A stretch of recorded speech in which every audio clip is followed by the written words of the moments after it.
Good evening. I'm Kathy Rosenthal. And I'm Laura Rule, and this is the Rainbow Connection, the show by, for, and about Long Island's LGBT community. And its supporters. And its supporters, absolutely. Stephen is not with us this evening. He's actually on a wonderful vacation, and we wish him well. Damn, we're a little envious, but here we are in beautiful downtown Lynbrook, bringing to you the Rainbow Connection. This is so exciting. It's very exciting. I haven't co-hosted in a long time, number one. And number two, I don't know that I've ever co-hosted without Stephen. Are you okay? I don't know. Do you want me to just start giggling or something to be Stephen? But on a more serious note, we thought we'd start off with what just about everybody is talking about everywhere you go, at least in my world, which is the economy and its impact here on Long Island, and in particular its impact on the not-for-profit human services community, a lot of which is the means by which services get provided to our community. Clearly, we're in a very serious economic crisis, and it does have significant ripple effects. We talk a lot about how, even though most of the sort of impact directly was on the financial services industry, there's so much that impacts the rest of the community, because those are the people that had the resources and money to spend on everything from retail and buying nice things and going out to dinner and taking car services and getting their hair done and getting massages. And so it really is a very tremendously impactful ripple effect that is going to, not only is happening right now, but is going to increase over time. And certainly we've seen in my world, which is the human services end of things, we've seen a greater demand for benefits and entitlements, people using food banks, that we really have to almost in some ways redefine how we define poverty, how we define people who are in financial need. And so this is really a topic that's affected so many people here on Long Island and in our industry, and ultimately impacts on the gay and lesbian community. I know that you've had some conversations in your role as a board member of some of the organizations and a volunteer at some of those organizations. What are you seeing going on? Well, sadly, a lot of the services have to be cut at Pride for Youth and at Thursday's Child and at the LGBT Center in Bayshore. Staff have been cut. They're basically working on a minimum budget, and it really is affecting the services that, unfortunately, we're not getting at this point. And Steve Levy has said there's no money. Tom Swazi has said there's no money. Right. So it's not going to change. But each of these agencies, and then some, are greatly committed to continuing bringing out the services to the community. So what the community could do in return is volunteer, is support financially in whatever way they can these services, so that we can continue to bring everything right back to the community that they've been doing for the past several years. That's a great suggestion. Volunteerism is so critical to the work that we do, and if we don't have, as organizations, the resources to pay people, and we've always looked at volunteers as so critical because the role that they play is tremendously valuable. In fact, it's impossible to measure the value of volunteers. Each one of these organizations could not exist without their volunteers. I think that's just the way it is. Right. So right. With that, if everybody could just take a little bit of time and head out and do some volunteering for the community, that would be fantastic.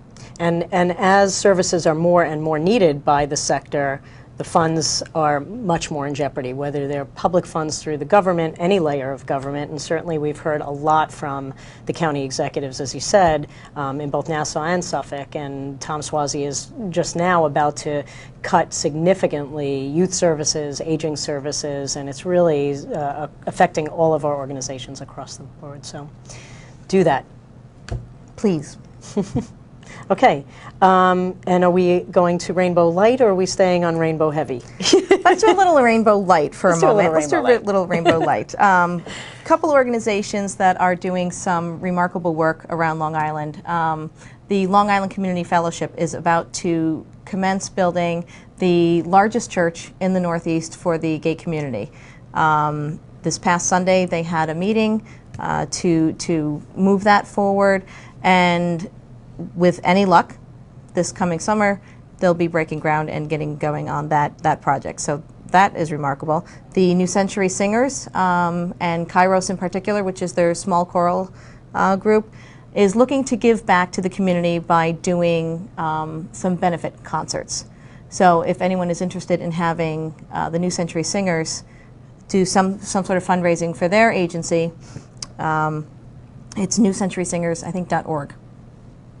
I'm not 100% certain. I apologize for that. Google it. Google New Century Singers and call them, because they're absolutely willing to do some stuff for the community, which sort of goes back to the volunteering and everybody giving back to the community, since there's no funds to do what we do best, which is get together and enjoy each other's company. Cool. Back to the news. Usually we get the news done all at once. We're mixing it up a little bit. You know, Stephen's gone. We can do anything we want. Shh, don't tell him. Another thing that I think has been on people's minds for quite some time and keeps shifting and changing in so many different directions is the issue of gay marriage. And unless you've been living under a rock, you probably have heard a lot about Proposition 8, which happened in California on Election Day this year. And basically, just a quick history of what preceded the infamous Proposition 8, which was a ballot initiative that passed, unfortunately, and I'll come to that, was that in May of last year, the California Supreme Court essentially ruled that the Constitution of the state of California, with its Equal Protection Clause, gave gays and lesbians the right to marry, the fundamental civil right to marry. And that led to a flurry of some 18,000 marriages among same-sex couples, just from everyday people on the street to very famous people like Ellen and Portia. Some of our favorite, mine and Laura's favorite. Absolutely. So there was a flurry of marriages, which then led to a very strong right-wing grassroots movement that led to Proposition 8, which was an initiative that was put on the ballot and voted, unfortunately, 52% by 52% of Californians. It passed. And what followed from that was a court action, which is now working its way back through the process up to the California Supreme Court, with many, many friends of the court briefs filed, amicus briefs filed by lawyers, by legal advocates, by civil rights groups, professionals, professors of all different ilks, and bar associations, et cetera, which basically said that Proposition 8 should be invalidated, that it really is not, you can't put to a popular vote something which in essence negates people's civil rights, a small minority group of Californian civil rights based on the Equal Protection Clause in the Constitution. So this is all winding its way back through the courts, and will ultimately end up with the first set of testimony on either side reaching the state Supreme Court on March 5th. So that'll be as this show airs in the few weeks that this particular show airs. So more to come on that. And you know, if you're up to speed on the marriage civil union thing, it's very confusing. I mean, the fact that, you know, as gay people, first of all, what do we call our relationships? They're our partners. Well, does that mean that's your business partner? Is that your life partner? They're my lover. Well, that means that they're just the person that I have sex with, essentially. You know, or, you know, my girlfriend, and since we're my trying boyfriend. to get people out of our bedrooms, right, that's not necessarily the most productive term to use in right. referring to our relationships. And then you have civil unions, and you have marriage, and you have the whole, of course, debate that becomes very entrenched in religious values and moral and ethical values, and people try to characterize, you know, gays as stealing, you know, this institution of marriage that has this, you know, other sort of, I don't know, super. And how many, in various states, how many people, senators and whatnot, are equating gay marriage to, literally the one in Utah just recently, to murder? Right. To bestiality. Bestiality, thank you. And why? Why? What? Because it's threatening, because they're threatened. Somehow it threatens a greater threat them. than terrorism? Well, of course it is. Yeah. Yes, God forbid we should. The agenda that we have. Yes. So it is, and it's very confusing. Civil unions, domestic partnership, gay marriage, you know, it's very, very confusing. And it's going to continue to unfold. And in some, what happens is because we have the Defense of Marriage Act, which was unfortunately signed by Bill Clinton, who I actually adore, but and think he's terrific. But that was one of the things that he did that wasn't so terrific. That and Don't Ask, Don't Tell, is that you have states continually vying for, back and forth. Should we have civil unions? Should we have a gay marriage bill? And so you've got 2 states in the country right now that do have legal gay marriage. That's Massachusetts and Connecticut. Massachusetts just actually broadened its statute so that people who live outside of Massachusetts can actually get married in Massachusetts. But the problem then is that if you don't live in Massachusetts or Connecticut and you go back to a state where marriage is not recognized, then your rights and entitlements and benefits that come with marriage are not valid. And so each state has to sort of battle this, and in some cases the battle starts at the court level, in some cases it starts at the legislative level. And what's happening in New York State, in fact, is that in 2007, June of 2007, the New York State Assembly, as it traditionally always is much more progressive and more to the left, it did pass a gay marriage bill. It still has not passed the state Senate. And now with the November election and the majority turning over for the first time in a very long time, the state Senate majority turned to Democrats, and there's a Democratic leadership, there's a better chance than we've ever had for a New York State statute on gay marriage. Whether it passes this year or not so sure. There's going to have to be a lot of advocacy, and that's also where you can come in, and we always urge you to tell your local representatives that this is something that you think is important and why you think it's important. As a parent, a gay parent, more, there are more and more of us, and the rights and benefits and entitlements of the marriage institution become so critical. When you have children involved, and even just to protect your relationships and validate our relationships. So it is a really important for us to continue to let our representatives know that this is important and why. In talking about gay parenting and talking about advocacy, there's two weekends coming up in April where April 24th through 26th, the Pride and Joy Family Weekend held in Utica, which is a combination of Pride and Joy families, equality, and collage. They'll be hosting children of gay and lesbian. Children of lesbian and gay. Yeah. The LGBT community. Thank you. Bring your children. I was just trying to give the acronym some depth. Okay. I attended this with my family 2 or 3 years ago, and it was wonderful. They had all sorts of workshops on adoption, on how to start a family, on getting your child into the school system, and any hurdles you may have to overcome there. And wonderful entertainment, wonderful speakers. It's a nice weekend to bring your kids to. And then it segues right into Equality and Justice Day on April 28th in Albany. So those of us who will be in Utica, we'll be busing it to Albany, and referring back to advocacy to try and get New York State to pass marriage rights. Yes, we can go get married elsewhere, come back here and have our marriage recognized at the state level. Thank you, Governor Patterson. But in order to get our own marriage rights, we really need to speak to our assembly people, our state senators on April 28th and see whose mind we can change. Yes, we have new state senators, but not all of them came in with the mindset that they're going to help us pass same-sex marriage. So April 28th is the day to go to Albany. And it's wonderful. It's a very empowering experience, actually, to go up with a group of people. But if you can't do that, you can always write letters, send emails. They literally weigh the mail that comes in on a certain issue, and that's how they determine whether it's an issue that's important for them to recognize that their constituents who vote for them, and that's where your power comes in. You don't feel like you have a lot of power on the federal level. Well, you have a lot of power locally, and if you can make your voice heard, it makes a huge difference. So don't ever hesitate to let your local representative know how you feel about an issue.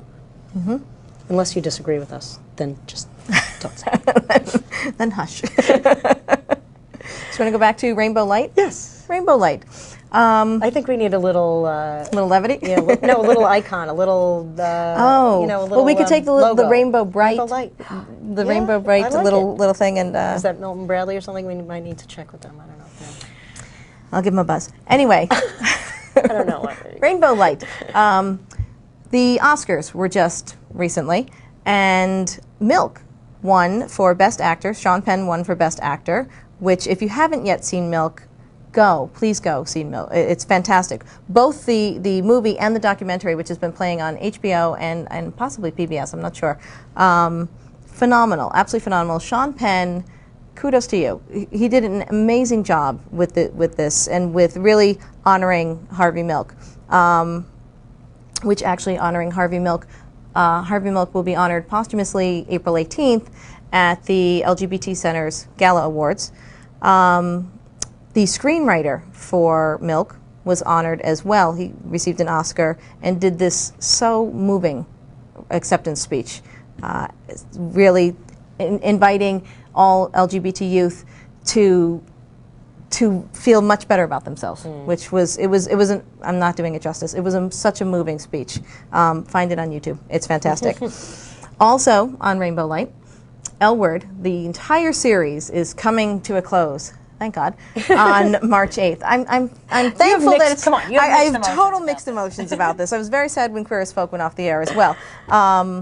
But I love the L Word. I love the eye candy on the L Word.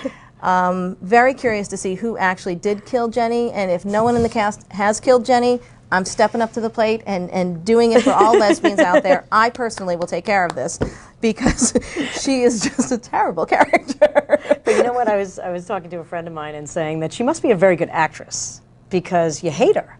I know, but you know how there's actresses that play characters that you love to hate? Yeah. She plays a character that we all just hate in general. Yeah. You know, there's no love with poor Jenny.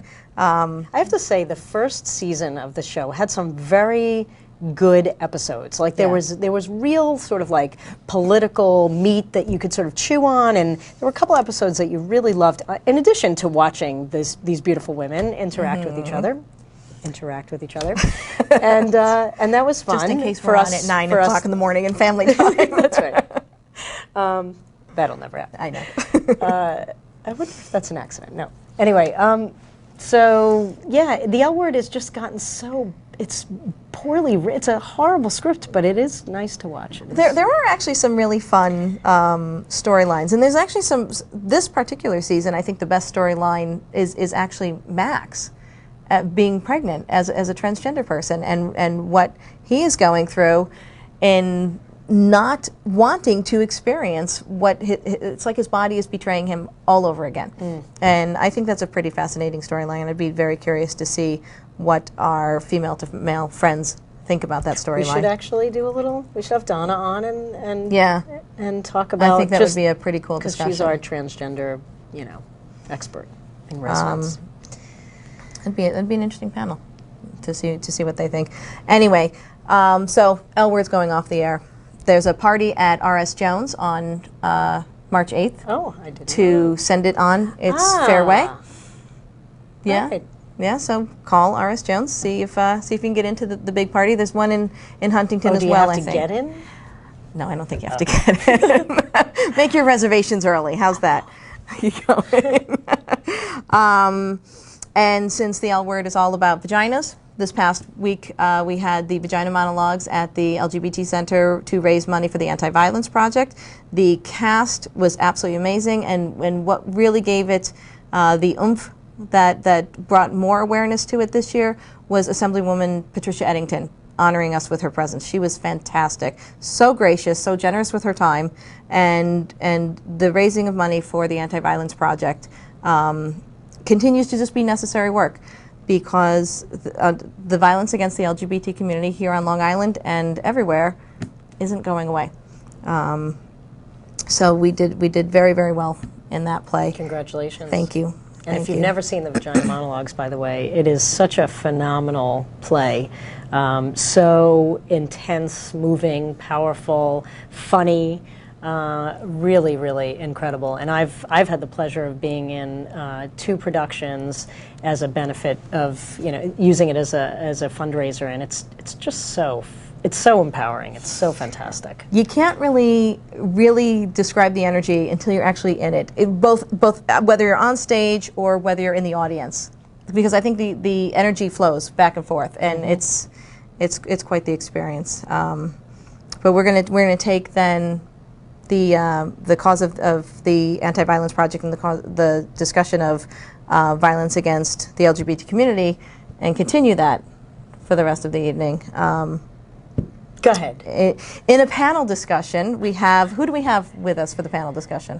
We have 3 people, I believe. We have Dale Casson, who is from the Nassau County Coalition Against Domestic Violence, Pam Johnston from Vibes, and we're going to tell you more about these people. And then we have somebody who's coming on and speaking from a very personal experience. So the issue of domestic violence in gay and lesbian relationships is one that we have talked about on the show, but not for quite some time, and I think it's important because it is an issue that affects our community just as much as it affects the general community, and it's very, very much in the closet, if you will. So this is my line. I've been waiting all day to say this, so stay tuned, and we'll be right back. I mean, no one in my family is even sitting together. You have my parents at table 4 and my sisters at table 9. And I'm not putting my cousin George and his wife Wendy, who are coming all the way from Scotland for the wedding, at table 23 with people they haven't even met. You know what's wrong with gay marriages? Fine. Fine. Put them wherever you want to. The same things that are wrong with straight ones. Support same-sex marriage.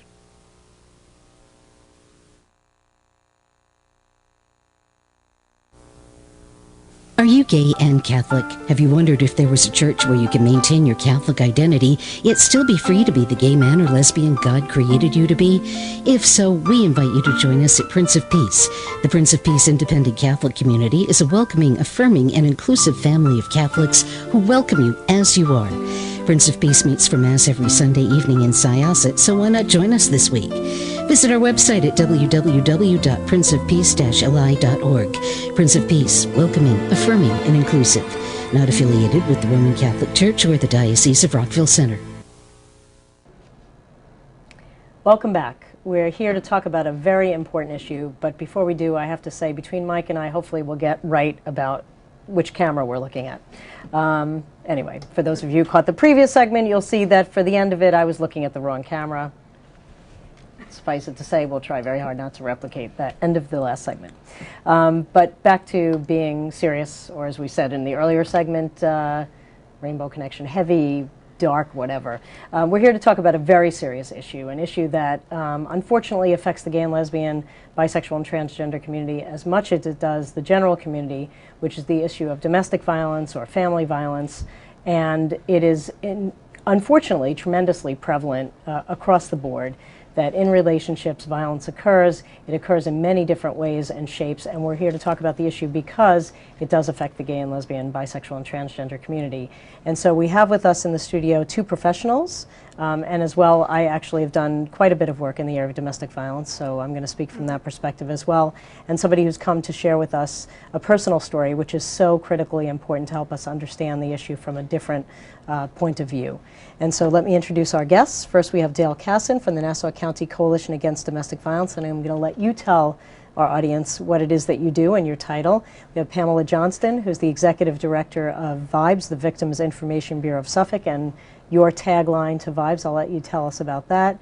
And then we have Luna Fox, who's here to share with us her personal experience with the issue of domestic violence. So thank you for coming.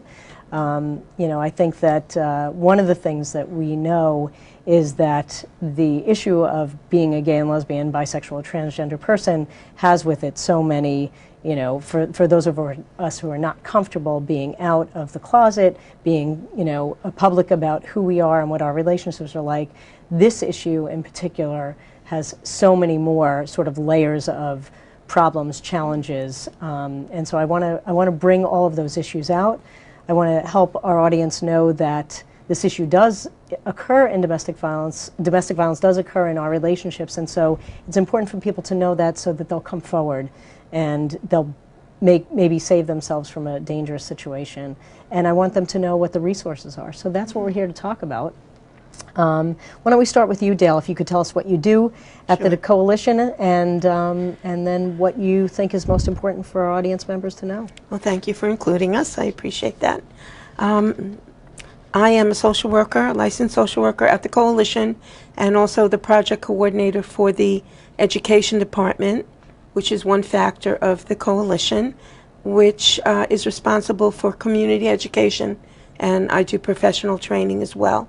And we reach out to the community and all the schools, colleges, to let the community know about our services, and hopefully they will come to us. There's no charge for any service, no insurance is required, and we are very inclusive of the people that need to come to the agency, really basically from birth to the elderly, men, women, children, and the GLBT community as well.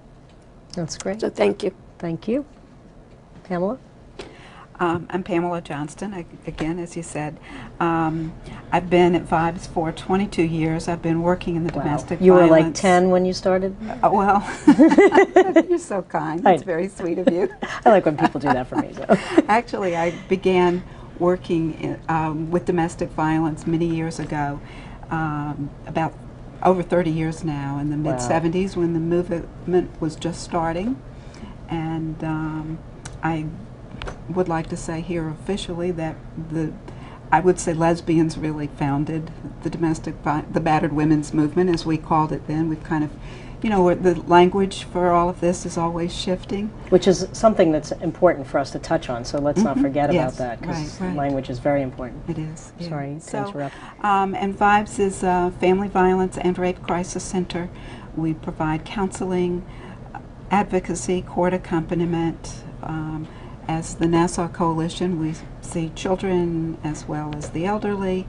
We also operate an offenders program, so you know I can touch on that also. Good. Very controversial issue in this movement. Yeah. I want to also give a plug to the Suffolk County Coalition Against Domestic Violence, another sister agency, The Retreat, which is out on the East End, and is Brighter Tomorrows is still operating. So on Long Island we have tremendous resources. I mean, not enough, unfortunately, but we do have some very, very good resources and organizations doing some very, very important work. And but we're going to touch back on some of those issues, and you can tell us more about what Nassau Coalition does as well as we get into this. But let's let Luna share with us a little bit about herself. Well, I'm Luna Fox, and I'm here today basically to just give you know, talk about what I went through being, you know, directly in an abusive relationship with another woman, and, you know, how that affected me and how it affects our community. So, Luna, let's continue with you for just a minute. One of the things that you and I were talking about before we started the segment was that one of the key issues, I think, that makes it so different for gay and lesbian people is that, and I'm going to say GLBT, gay and lesbian, and mean all of the letters, is that because there's such a stigma on our community to begin with, that we as couples, if we're experiencing domestic violence, run into our community not wanting us to talk about it. Is that what you experienced? right. What I had mentioned before was that I feel that, you know, there is a certain stigma attached to the LGBT community as it is, and that when you're in a situation, in a domestic violence relationship with, you know, a same-sex partner, sometimes, you know, it gets tricky, and it could be a little more difficult because, you know, you already feel like you are being shunned in one way, and you want people to know that this is happening, but you don't want to put a damper on same-sex relationships. Right. And the community doesn't want us to. Community wants us to avoid shedding any negative light on our relationships. When we're fighting for equal rights, civil rights, marriage, equality, all of those things, and we want to show that our relationships are strong and good and positive, which they often are. But after all, we're human. We're not superhuman, but our relationships end up being very similar to straight relationships in the dynamics that sometimes occur, which ends up being violent. But it's harder because our community doesn't want us to shed a negative light. It's a balance of good and bad, you know. And you know, what we say as we are like everyone else. Well, we are like everyone else, you know. Some people have, you know, great relationships and some don't. Some people get married and stay married, and some marry and want divorce. So, you know, it's, you know, it is what it is. But I feel that there has been, you know, a lack of discussion about maybe some of the more, you know, negative issues involved in our community. Because in order to fix those things, we need to talk about them more. Right. Instead of hiding from them or pretending they don't exist. Right. Before we get into some of the differences or unique factors that happen in GLBT relationships in which there's violence, why don't we talk a little bit about, just because our audience may not even know so much about the issue of domestic or family violence, that I think one of the myths and stereotypes that exist that really sort of hamper access to care or access to services for people is that there's a sense that domestic violence is just physical, or just some of the more obvious types of violence. So maybe, Pam, if you could talk a little bit about generally the dynamics of a domestic violence relationship that people may not be necessarily aware of, or the types of violence. The typical domestic violence situation that we generally talk about is a power and control relationship where one partner exerts power over the other through verbal abuse, physical abuse, sexual abuse, financial isolation, cutting the victim away from the family and support. And that can happen in, you know, you'll see the pattern is really the same. Certainly there can be some violence in relationships. You know, the question always comes up, what about mutual violence? And there may be a couple that have an argument and one hit that, you know, maybe they both hit, maybe, but that's not what we're talking about when we really talk about domestic violence. We're talking about power and control relationship where one partner uses threat, intimidation to control the behavior of the other partner. One of the things when I was first learning about this issue as a professional or professional in training is that, you know, relationships start off with this sort of love and affection, and oftentimes what happens, because it's the power and control dynamic, is there's this partner that is the abusive partner says, you know, I love you so much, I don't want you to see your friends anymore, I don't want you to, and that's where isolation happens, and that's so dangerous, and it's often misconstrued by the person who's becomes the victim as love and attention and affection. And if you have any inclination to an insecurity, or you've been, you know, had any in your childhood, any sort of, often we see the pattern repeating itself, and victims teens are especially vulnerable to that. Teens are very vulnerable to that. I think sometimes too, like that, that control issue could come across as flattery.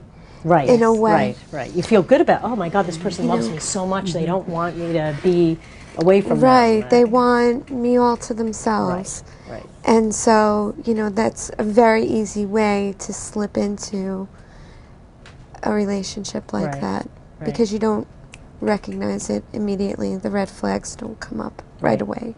Dale, any other dynamics that you want to speak about? The dynamics that were mentioned are the 5 significant tactics of abuse, and of course the power control and the jealousy and the possessiveness that are part of this relationship. And when we educate the community, especially the teens, when we're in the schools, we talk about the warning signs of possessiveness and jealousy, and, you know, your own insecurities and risk factors, where people start to misinterpret exactly what Luna's saying. The possessiveness, the jealousy, the control as love. Right. And if young people particularly have not really had a good role model of what love is, they're very susceptible to these distortions of love and attention. And we teach warning signs. Very often the verbal abuse and the psychological abuse can be the warning signs of what will get worse later on, which is usually the physical and the sexual abuse and the financial abuse that can also follow. Financial abuse is when somebody says, you know, they keep all the money, they don't let the person necessarily control the checkbook, or... And also not letting someone go to school, work, keeping them basically isolated and alone so that they can't improve themselves, because that continues their dependency on the abuser, who may be the support, the financial support in the home. Right, and we talk about psychological abuse.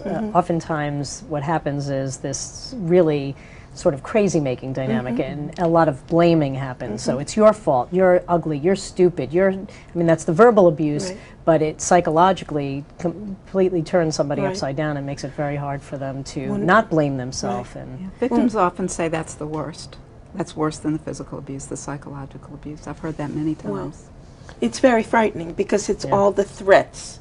And when a victim has been hurt or is just being threatened that they're going to be hurt or something awful is going to happen to them, they never know when that threat is going to become true. So psychological abuse, the threats are extremely powerful, whether it's to out someone in the community or to have them deported or to abandon them in a nursing home or to smear them over, you know, Facebook and YouTube and all the techno-stalking issues that we're dealing with. Threats are very, very powerful, and they're meant to keep people in line. Right. And meant to keep them from getting help. Right. So threats are, you know... And they're effective. Very, very effective. And often prevent people from reaching out for help. Luna, can you talk a little bit about, in your particular situation, what maybe was different because you were a gay woman in a relationship where there was abuse? Did you experience any of the sort of nuances of what's more challenging? What I found was more challenging in my situation was that when the cops were called to my residence by my neighbors, nevertheless, they had assumed that it was a male-female domestic situation. And once the authorities arrived and realized it was not, they didn't seem to take it as seriously. You know, as sad as it is, that was the reality of the situation. It was more like two women having probably just a cat fight, and, you know, me at the time being the victim, never speaking up, never talking, just, you know, pretty much, you know, let what happened to continue to happen. And I guess in that sense, too, the authorities felt that, well, she's not saying anything, so, you know, maybe this really is nothing. However, I found out later that, you know, had it been a straight couple, my boyfriend would have been arrested on the spot and I would not have had to say one word. I didn't know that till years later.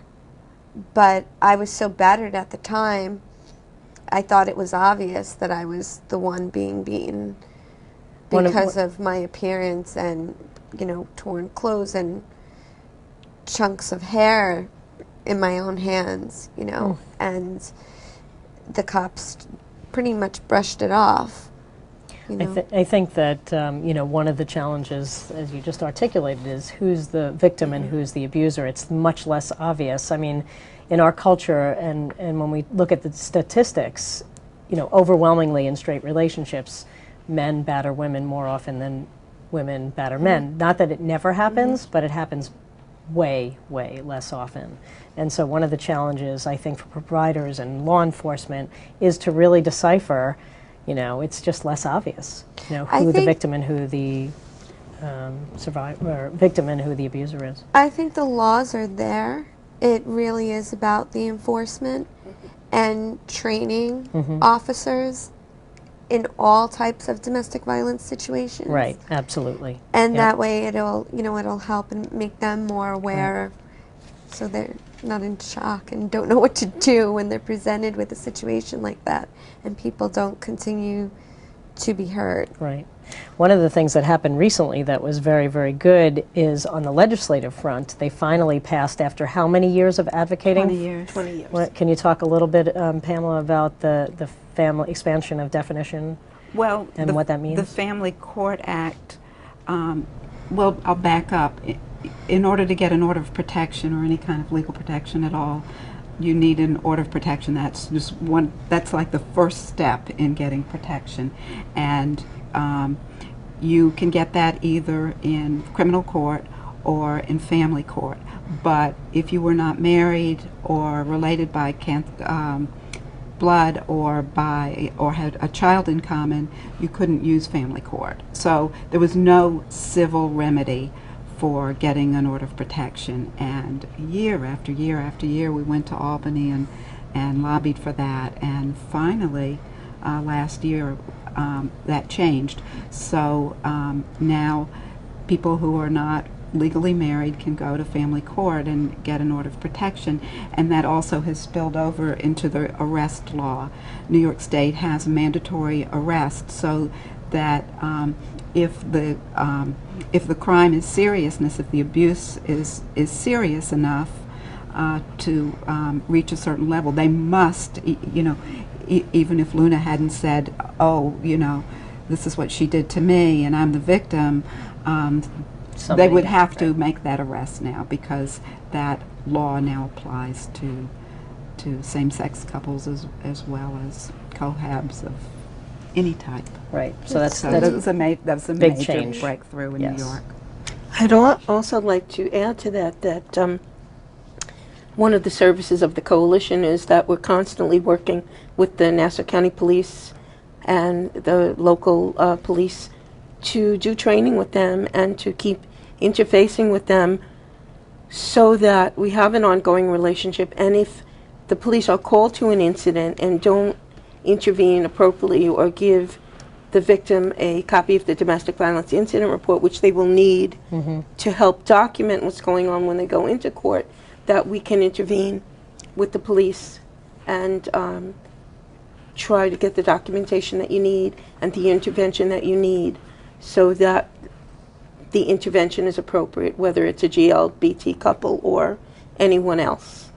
And the police are very responsive, but it really helps to have that extra degree of involvement with them and training of them. We, one of the roles that I play is sitting on the Nassau County Executive's Task Force on Family Violence, and the Executive Director of the Coalition, Louise Skolnick from the county, and Sandy Oliva from the Coalition chair that task force. And we work very hard to create a pervasive message that violence shouldn't exist in Nassau County, and there's coalition work being done in Suffolk County as well, which you've been involved with for forever.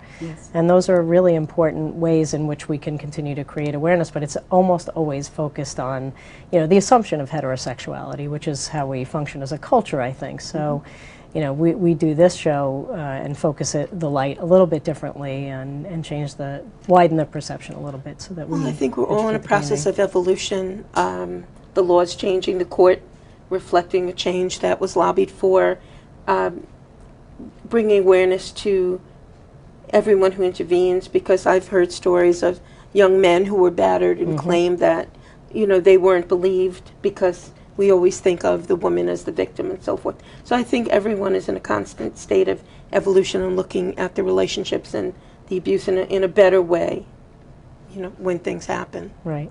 We talked about language before. Should we pick up on that? Sure. That's important. Sure. The language changing over time. And I know that, from an agency that does domestic violence mental health counseling, I know that was one of the biggest hurdles for us in starting that program up, that there was such a concern from the advocacy world that if you gave a woman who was a victim of violence a mental illness stigma as well, that was going to be used against her in court, that often can happen, but we have to understand that violence leads to some very serious emotional repercussions, and so unless you get help and somebody can validate that what you've just gone through and encountered is going to affect you and it's going to create depression and cause anxiety, and that you need help to cope with those issues, but there was such a stigma in, you know, that prevented people from getting help in a lot of ways, but also just well, the and language. also the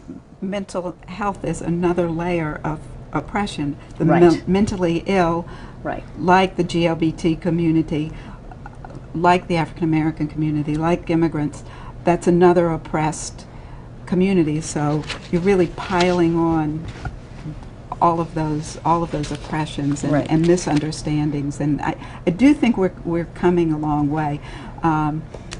But just in the domestic violence movement, we called it the battered women's movement for years, and then some people didn't like the word battered, and then some victims don't want to be victims, they want to be survivors, and Right. some don't like the word survivors. So, you know, we have to forgive each other as we go along and we talk if we don't always use the right terminology, Right. because it is always changing. Right.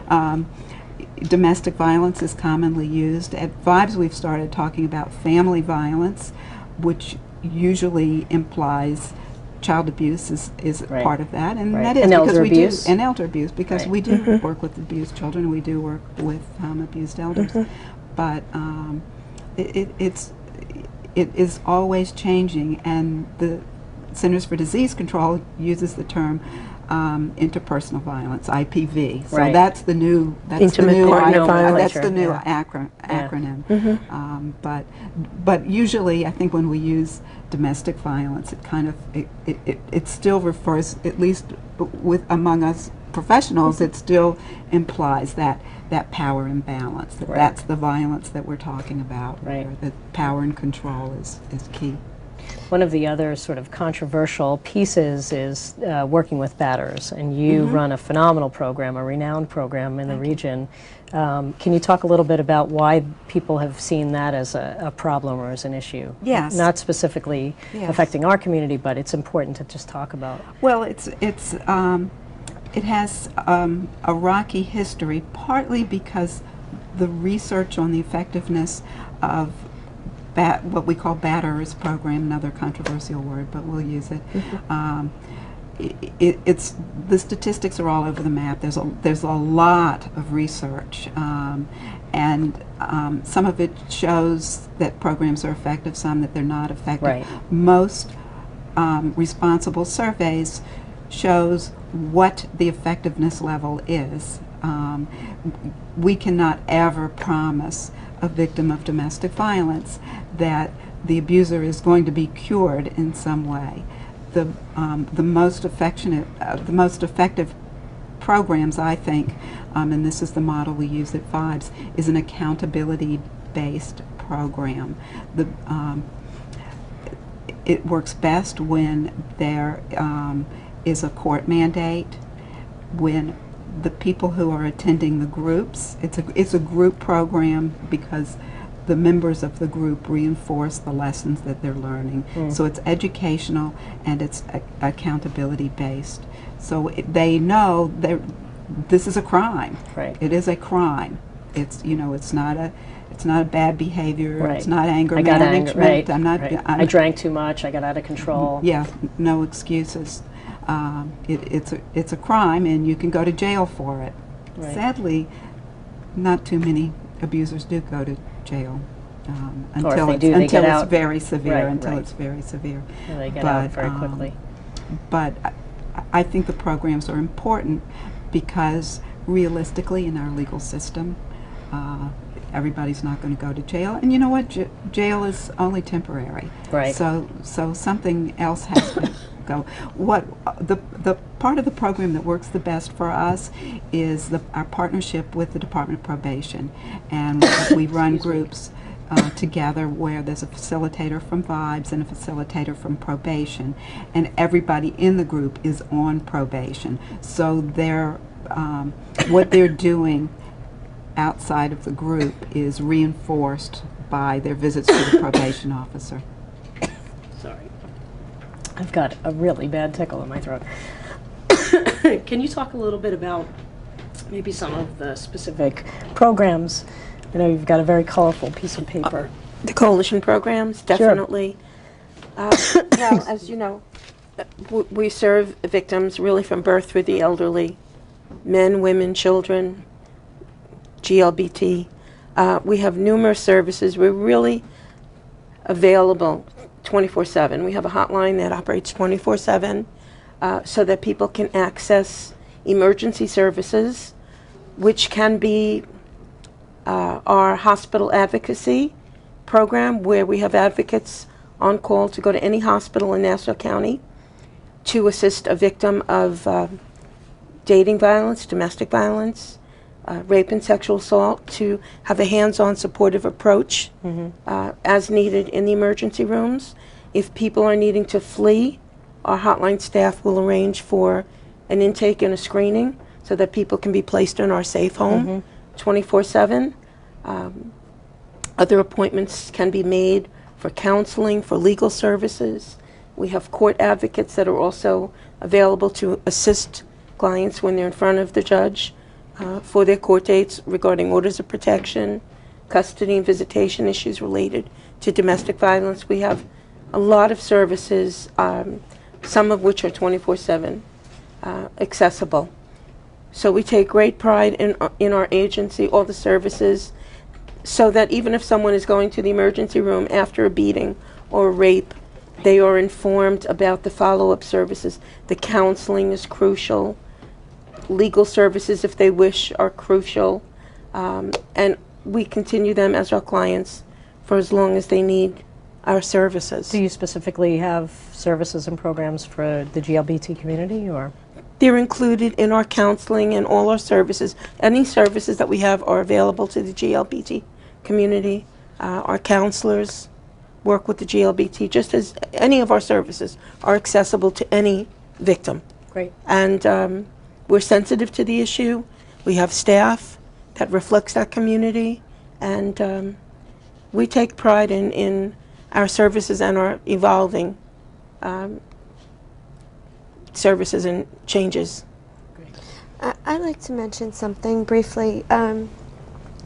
I think it's very difficult for people directly involved in a domestic violence situation. Resources could be there, but getting themselves to obtain the resources, getting away from that, it's not something that can always be done when you're under the guise of somebody else, when someone's always watching over you. Yeah. You know, it's very hard. It is. It's a very difficult situation, and you know, sometimes the resources are there and they're just not even close enough to you. You know, you have to go beyond your means, you know, towns away, you know, how do you get there? I personally had looked online to see if there were any chats that I could go into, domestic violence chat rooms. And did you find? Nothing. Wow. At that time. I'm not really sure if there's anything available now for that, but I think that is probably one of the best things that people in this situation could utilize, because you don't always have that much time to go to a center. And or it's just you're hard. not allowed to go to a center. Right. You know, and another. It's dangerous in some cases. Yes, if your relationship is at a point where there's imminent danger, actually reaching out and seeking help sometimes is the scariest point in the juncture. Put you in more danger. Because no one is supposed to know. You know, in my situation, I didn't see doctors. I couldn't see doctors because my doctors would see my bruises, and then therefore, you know, how many excuses could you come up with? Yeah. What are some of the ways as professionals you help to break those barriers? Well, we do have hotlines. If you know, presuming that you're alone at some point, when you can call a hotline, and people will talk to you a lot on a hotline, even if you can't come in to the office. I'm glad you brought that up about the chat room. It was something that we talked about for a long time because we were afraid. We talked about doing one for teens, and we were afraid predators would get on it. But we are going to start. That's fantastic. Start a chat room. We're going to do that very soon. We That's have the great. technology in place to do it. I think if more victims hear from more survivors, then they may have the strength I think so too. to pull themselves out. Well, we want to thank you in particular for coming on the show just for that purpose alone. We're actually just about out of time, believe it or not. Told you it was going to go quickly. So why don't we end by, if you could just quickly tell us the hotline numbers and so that people know where they can call for, assistance. Okay. In Suffolk County, you can call VIBES at 631-360-3606. And there is the Suffolk Coalition Against Domestic Violence and the Retreat Yes. and Brighter Tomorrow. Yes. Tomorrow's all in Suffolk County And if you as well. Googled them, you'd find the numbers. I didn't bring their numbers. I know, I'm and sorry. I should have too. So. But if you reach one hotline, in Yes. fact, our hotline on nights and weekends rolls over to the Okay. Nassau Coalition hotline. So. Great, great. And And in Nassau, we are the Domestic Violence Agency, and our hotline is 516-542-0404, and we deal with all the issues we discussed, including rape and sexual assault. And again, I would encourage anyone who is a victim who hesitates to call, and that could be anyone in any community, just to call and start talking to the hotline staff, and we will assist you in any way we can. well, I want to thank the three of you for coming on, and Luna in particular, because I think it's so, it takes a lot of bravery, a lot of courage to come forward and tell your story, and you understand better than just about anybody how important that is to just know that they're not the only one out there coping with this issue, especially as a GLBT part of a couple, somebody in a GLBT relationship. So. Exactly, and it will never go away. It will always be there, which is why I continue to talk about it, because it's, I feel like I was silenced for so long that, not that I want the world to know I went through this horrific experience, but I know that there are other women out there that are going through it right now and feel like there's no hope for them. And, I won't get into the details of the extreme abuse I went through, but it was very severe, and I was able to do it, and if I could do it, anybody could do it. That's a wonderful note to end on. So thank you all for coming. Thank you. Thank you for joining us here at the Rainbow Connection, and we'll see you again next time. Have a good night.